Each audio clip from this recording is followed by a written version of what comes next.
এইটা নিয়ে যদি বলেন যে বিয়ে করার ক্ষেত্রে সম্পর্কটা প্রাধান্য দিব কিনা, হ্যাঁ, অভিজ্ঞতালব্ধ জ্ঞান একটু বাজে আছে, এবং আমি আমার দেখার অবজারভেশনের জ্ঞানও খুব বাজে আছে। কারণ আমি যখনই সোশ্যাল মিডিয়াতে দেখি রিলেশন করে বিয়ের শেষ অবধি পর্যন্ত সুখ বয়ে আনে না।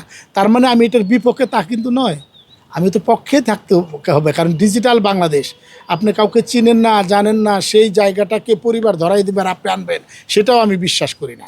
আমি মনে করি যাকে আপনার লাইফে মনে হবে যে এই মানুষটা আমি সুখী হতে পারবো, এই মানুষটাকে দিয়ে ইসলামের শরীয়ত মাফিক জীবনযাপন করাতে পারবো, সেরকম সম্পর্ক স্থাপন করে যদি বিয়ে করেন সেটা কখনোই দোষের না আমি মনে করি। অতএব সম্পর্ক ছাড়া বিয়ে করবে এটা যদি বলি এটা বোকামি। এটা একদিনের হলেও, এক মুহূর্তের, যখন মানুষ পাত্রী দেখতে যায় 1 মিনিট দেখেও কিন্তু ভালো লাগা হয়। বিয়ের আগে যদি ওই ভালো লাগাটাও হয়, আমার মনে হয় সেটাও সম্পর্ক করে বিয়ে হয়। অতএব সম্পর্ক ছাড়া বিয়ে কখনোই হয় না।